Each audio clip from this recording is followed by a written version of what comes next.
और invariant points. Next इसमें आता है फिक्स्ड पॉइंट्स और इनवेरिएंट्स।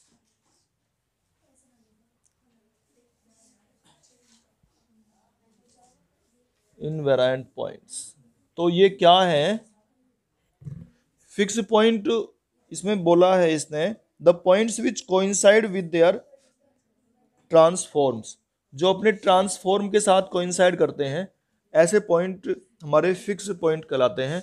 अगर मान लिया W equal to A Z plus B over C Z plus D, ये कोई ट्रांसफॉर्मेशन है, बाइनरी ट्रांसफॉर्मेशन, और if the points coincide with their transforms, यानी कि जेड का ट्रांसफॉर्म जो निकाला वो फिर भी वही जेड ही अगर आ रहा है, तो इस ऐसे पॉइंट्स को हम सोल्व करके निकालते हैं और ये हमारे फिक्स पॉइंट कहलाते हैं। या इनवेरिएंट, इनवेरिएंट का क्या मीनिंग है? जो चेंज नहीं होते। तो ऐसे पॉइंट जो है हमारे फिक्स पॉइंट या इनवेरिएंट पॉइंट्स कहलाते हैं। दिखाएंगे इन्हें भी निकाल के, भी एग्जांपल एक लेंगे। अच्छा, इसके बाद है नॉर्मल फॉर्म। ये छोटी छोटी सी वो है, इन्हें लिख लेंगे जरूर। ये वैसे तुम्हारे ऑब्जेक्टिव में नहीं आ रही है ये, लेकिन फिर भी क्या पता रख दे कोई। तो नॉर्मल फॉर्म ये है फिर normal form of A bilinear transformation. Normal form, तो नॉर्मल फॉर्म में every bilinear transformation with two finite fixed points alpha beta. अगर दो फाइनाइट फिक्स पॉइंट हैं तो ये नॉर्मल फॉर्म होती है W minus alpha over W minus beta equal to lambda Z minus alpha over Z minus beta. ये हमारी normal form होती है with two finite fixed points alpha beta. अच्छा, इनमें जो है every bilinear transformation which has only one finite fixed point alpha. अगर किसी बाइलिनियर ट्रांसफॉर्मेशन का केवल एक ही फिक्स पॉइंट होता है तो उसकी जो नॉर्मल फॉर्म है वो इस तरह से लिखी जाती है, केवल एक फिक्स पॉइंट है। तो ये ध्यान रखना, इससे एग्जाम्पल हम करेंगे 1 ओवर जेड माइनस अल्फा और प्लस लैम्डा। जिसमें केवल एक फाइनाइट फिक्स पॉइंट होगा उसको ऐसे लिखेंगे फॉर्म को, बाइनरी ट्रांसफॉर्म को, और जिसमें दो फिक्स पॉइंट होंगे वो ऐसे लिखी जाएगी। ये है हमारे। और if the transformation has one finite fix point alpha,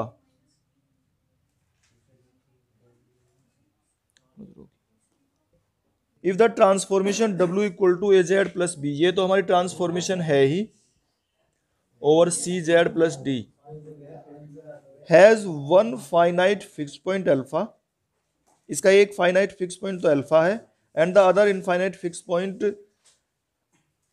और दूसरा जो फिक्स पॉइंट है वो इनफाइनाइट है। तो जब इनफाइनाइट है तो हम उसे लेंगे यहाँ पे, क्योंकि इनफाइनाइट होने पर तो ये सारा गड़बड़ हो जाएगा यहाँ, इसलिए सी को हम जीरो ले लेते हैं ऐसे केस में जब ये इनफाइनाइट की बात करता है।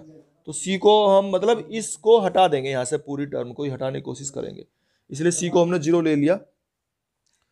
और तब हम इसको लेंगे W इक्वल टू, क्या लिखेंगे इसे, a Z plus B over d, और फिर इसे लिखेंगे a over D z plus B over d. और चूंकि ये फिक्स पॉइंट की बात कर रहा है तो alpha equal to A upon D alpha और प्लस बी अपॉन डी, या फिर W माइनस अल्फा निकालेंगे तो ये आ जाएगा ए ओवर डी, इसमें से माइनस कर रहे हैं इसे W माइनस अल्फा, ठीक है, तो ये इसमें से इसे माइनस कर लेंगे, ये इससे कैंसिल हो जाएगा, तो ये आ गया A over D Z minus alpha, which is of the form W minus alpha equal to lambda. ये लैम्डा की वैल्यू आ रही है, इस तरह से ये इस फॉर्म में चेंज आता है, लैम्डा और जेड माइनस अल्फा। तो अगर कोई एक तो फाइनाइट पॉइंट है और दूसरा पॉइंट इनफाइनाइट है तो तब वो इस फॉर्म में चेंज हो जाता है। अच्छा, if the transformation has only one infinite fix point, अगर इसका केवल एक इनफाइनाइट फिक्स पॉइंट होता है तो c इक्वल टू 0 और a इक्वल टू d लेंगे। केवल एक इनफाइनाइट फिक्स पॉइंट है। अभी तो इसमें तो पढ़ रहे थे हम, एक तो फिक्स पॉइंट है, one point finite fix point है, और एक जो है इनफाइनाइट फिक्स पॉइंट है। ठीक है, ये इनफाइनाइट फिक्स पॉइंट है, तो तब तो हम ऐसे लेंगे। लेकिन अगर ये कह रहा है केवल एक ही इनफाइनाइट फिक्स पॉइंट है तो c इक्वल टू 0 और a इक्वल टू d, तो w इक्वल टू क्या बनेगा फिर, ये a अपॉन d, तो कैंसिल ये, तो z और प्लस b अपॉन d, और d को a कह रहा है, तो फिर ये होगा इसमें केस। इलिप्टिक ट्रांसफॉर्मेशन है। इलिप्टिक कब इलिप्टिक होती है, ये हमें क्वेश्चन आ सकता है निकालने के लिए। इलिप्टिक ट्रांसफॉर्मेशन कब बनती है, क्या तरीका है उसका पता करने का। तो इलिप्टिक के लिए कंडीशन क्या है कि अगर कोई ट्रांसफॉर्मेशन इस तरीके की है, w equal to T Z और equal to A Z plus B over C Z plus D, अगर इस तरह की कोई ट्रांसफॉर्मेशन है, तो इस ट्रांसफॉर्मेशन में जब इसको नॉर्मल फॉर्म में चेंज करेंगे तो ऐसे लिखेंगे, w minus alpha over w minus beta equal to K Z minus alpha और जेड माइनस बीटा, इस फॉर्म में आएगी। अगर k की वैल्यू, अब ये k पर डिपेंड करती है, और the transformation is said to be elliptic, तो ये जो ट्रांसफॉर्मेशन है ये इलिप्टिक कहलाती है if k equal to 1, mod k equal to 1। अगर मोड k की वैल्यू हमारी 1 आ जाती है तो ये इलिप्टिक ट्रांसफॉर्मेशन कहलाती है। अच्छा, इसमें है फिर हाइपरबोलिक ट्रांसफॉर्मेशन है। हाइपरबोलिक ट्रांसफॉर्मेशन, हाइपरबोलिक में क्या है, हम इसी तरह से नॉर्मल फॉर्म में चेंज करेंगे, और the transformation is said to be hyperbolic if K is real, if K, इसी तरह से चेंज करके नॉर्मल फॉर्म में, if K is real and positive, real है और पॉजिटिव है, तो वो जो है कहलाता है हमारा हाइपरबोलिक ट्रांसफॉर्मेशन। अच्छा, इसमें एक लोक्सोड्रोमिक भी है।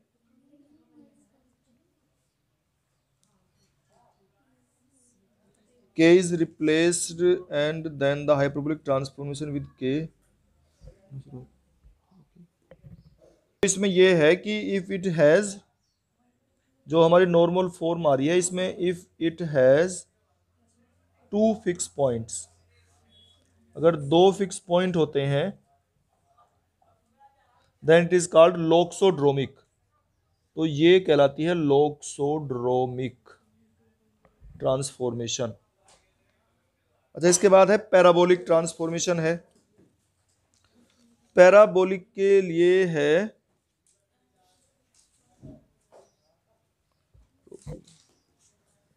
एक ही पॉइंट फिक्स पॉइंट एग्जिस्ट करता है, if it has one fix point, one fix point है अगर, तो वो पैराबोलिक ट्रांसफॉर्मेशन कहलाती है, वो कहलाती है पैराबोलिक ट्रांसफॉर्मेशन। अगर एक फिक्स पॉइंट है तो पैराबोलिक। अब देखो इसका एग्जांपल बताते हैं आप, है w equal to Z over 2 minus Z, ये बाइलिनियर ट्रांसफॉर्मेशन दी हुई है इसने, इस तरीके से ट्रांसफॉर्मेशन है ये। तो हमें फिक्स पॉइंट निकालने होते हैं, फिक्स पॉइंट के लिए क्या करेंगे हम, w को जेड रख लेंगे, जेड ओवर 2 माइनस जेड, इनकी मल्टीप्लाई करेंगे, तो मल्टीप्लाई करने पर ये आ जाएगा क्या हमारा 2z और minus Z square equal to Z, ये इसमें से माइनस करेंगे तो ये माइनस जेड स्क्वायर और प्लस जेड इक्वल टू 0, और ऐसे जेड कॉमन ले लेंगे, चलो माइनस जेड ही ले लिया, तो ये जेड और माइनस 1, तो इस तरह से जेड इक्वल टू 0 और जेड इक्वल टू 1, दो पॉइंट आ रहे हैं हमारे। अब इसमें हम क्या करते थे, अगर दो पॉइंट आ रहे हैं तो w माइनस अल्फा और w माइनस बीटा निकालते थे, ठीक है। तो उसी तरीके से हम यहाँ पर W माइनस जीरो, तो वही हो जाएगा, यही जो दिया हुआ था, W माइनस वन निकाल लेंगे। और W माइनस वन जब हम सोल्व करेंगे तो Z over two minus Z और माइनस वन, इसको सोल्व करने पे जाएगा 2Z minus two over two minus Z. ठीक है, W माइनस वन आ गया। अब इसको W over W minus one निकालेंगे हम, तो W over W minus one जब निकालेंगे तो ये क्या आएगा, इसे सोल्व कर ही लिया है हमने, ये इसे डिवाइड कर लेंगे तो ये आ जाएगा हमारा 1/2 Z over Z minus one, ये आ गया निकल के। और इसमें जो है ना, ये वैल्यू देखो, ये वैल्यू हमारी लैम्डा की वैल्यू होती है, और ये लैम्डा की वैल्यू 1/2 आ रही है जो कि एक रियल नंबर है। ये लैम्डा की वैल्यू 1/2 जो कि एक रियल नंबर है, अगर ये रियल नंबर आ रहा है तो इसका मतलब ट्रांसफॉर्मेशन इज हाइपरबोलिक।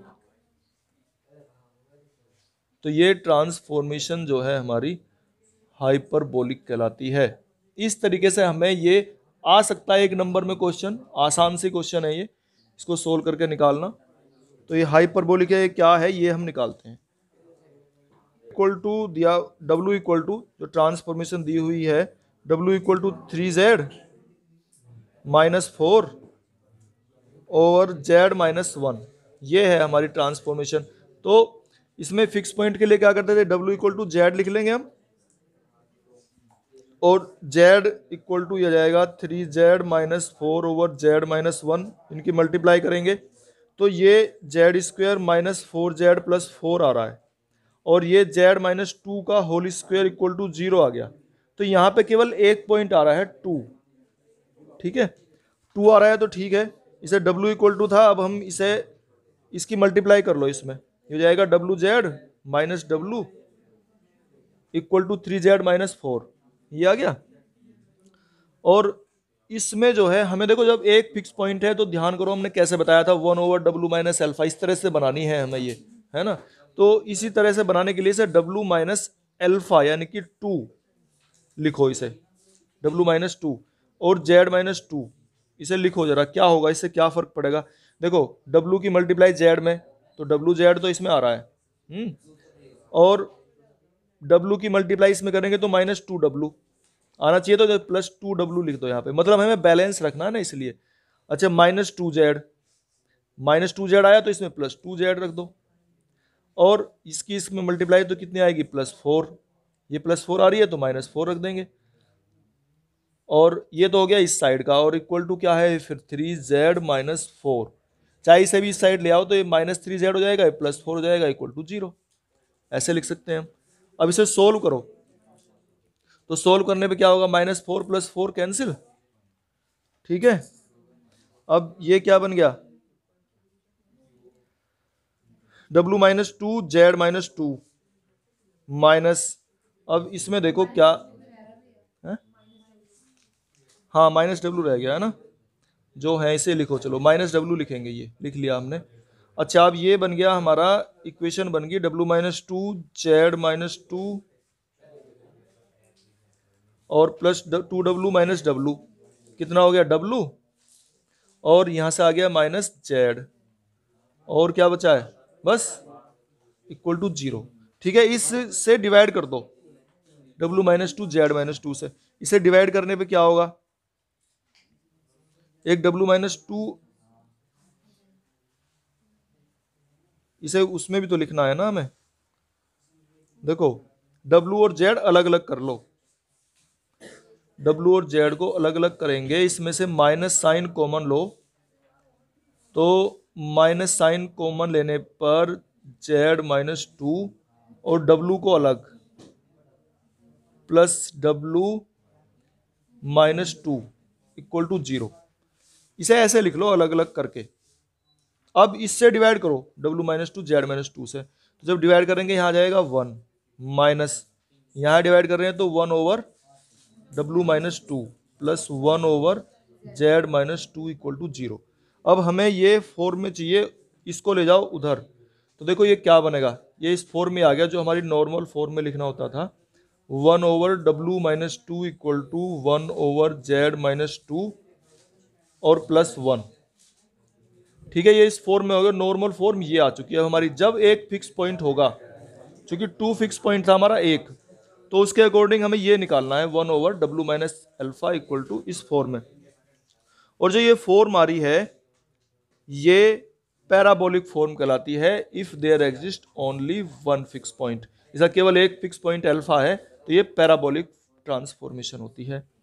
ये है इसमें इक्वल टू है z माइनस 1/z+1, तो w इक्वल टू जेड रख लेंगे हम, और w इक्वल टू जेड से z² + 1 इक्वल टू 0 आ गया, यानी कि z इक्वल टू आ गया प्लस माइनस i। अब देखो यहाँ दो पॉइंट आ रहे हैं, प्लस आई और माइनस आई। ठीक है, दो पॉइंट आ रहे हैं ये, तो इसका मतलब हमें w माइनस अल्फा और w माइनस बीटा वो निकालने पड़ेंगे। तो w minus I, w equal to तो ये है ही, तो w माइनस आई कितना हो जाएगा, z minus 1/z+1 minus I, और ये सोल्व, और w प्लस आई भी निकालेंगे हम इसी तरीके से। w प्लस आई क्या हो जाएगा, z minus 1/z+1 plus I, और इनको डिवाइड कर देंगे, w minus alpha over w plus I, w minus I over w plus I से जब इसे डिवाइड करेंगे तो ये आ जाएगा हमारा सोल्व होके भाई 1 माइनस आई और z minus I over 1 plus I और z प्लस आई। ठीक है, और फिर इसको हम रेशनलाइज कर लेंगे, 1 प्लस माइनस है ना, ये माइनस से मल्टीप्लाई करके कॉन्जुगेट से, तो ये आ रहा है हमारा माइनस आई और z minus I over z plus I. अब देखो ये जो है वैल्यू, ये नॉर्मल फॉर्म आई है, और इसमें लैम्डा की वैल्यू हमारी ये है, ये लैम्डा की वैल्यू है, और मोड लैम्डा अगर हम निकालते हैं तो ये वैल्यू 1 आ रही है, और अगर मोड लैम्डा इक्वल टू 1 है तो ये ट्रांसफॉर्मेशन इलिप्टिक कहलाती है। ठीक है, तो देखो ये क्वेश्चन दिया हुआ w इक्वल टू z², तो हम z को लिख लेंगे x प्लस आई वाई, और इसका स्क्वायर कर लिया हमने। अच्छा, पॉइंट दिया हुआ था पहले z not equal to 0 plus I, इसका एंगल देखें तो theta equal to tan inverse 1/0 से π/2 आ गया। फिर x इक्वल टू 0, यहाँ से अगर देखते हैं x की वैल्यू 0 है, y की वैल्यू 1 है। अब u तो हो गया हमारा ये, और v हो गया ये, इसमें u की वैल्यू, x की वैल्यू 0, y की वैल्यू रखेंगे तो -1, और v की वैल्यू यहाँ पे रखेंगे 0, तो w इक्वल टू आ गया। अब ये इसका ट्रांसफॉर्मेशन होके -1 + 0i, और -1 + 0i का आर्गुमेंट निकालते हैं तो 0/-1, और इसका एंगल पाई है, तो π/2 से एंगल पाई हो जाता है। इस तरह से ये इसका रोटेशन हो गया π/2। ये था ना, जैसे w इक्वल टू ट्रांसफॉर्मेशन दी हुई है हमें alpha z plus beta over gamma z plus delta दी हुई है, तो ये ट्रांसफॉर्मेशन दी हुई है, इसमें हमें क्रिटिकल पॉइंट पूछा है, तो क्रिटिकल पॉइंट में dw और dz निकालते हैं। ठीक है, तो dw और dz में जब करेंगे, देखो मैं निकाल के पूरा नहीं बता रहा, उसकी हमें जरूरत ही नहीं है निकालने की। तो जब इसका डिफरेंशियल निकालते हैं तो क्या करते हैं, जो डिनोमिनेटर है ये गामा z प्लस डेल्टा, इसका होल स्क्वायर होगा और ऊपर कुछ नंबर आएगा। अब ये कह रहा है क्रिटिकल पॉइंट के लिए जरूरी है कि ये इन्फिनिटी अगर हम इसे करते हैं तो क्या होगा, अगर इसे इक्वल टू इन्फिनिटी लिखें तो इक्वल टू इन्फिनिटी का मतलब 1/0, तो इसको 0 के इक्वल कंपेयर कर दो, तो सीधा यहीं से तो निकल रहा है गामा z प्लस डेल्टा। तो हमें इसका डिफरेंशियल निकालने की भी कोई जरूरत नहीं है, बिल्कुल देखते ही आंसर लिख देना है तुम्हें, इसे इक्वल टू 0, तो z की वैल्यू आगे निकल के माइनस डेल्टा और गामा, कितना तो आसान है ये। ठीक है ना, देखो ये है होमोथेटिक ट्रांसफॉर्मेशन, होमोथेटिक ट्रांसफॉर्मेशन ये होती है w equal to cz where c is greater than 0, ये होमोथेटिक ट्रांसफॉर्मेशन होती है।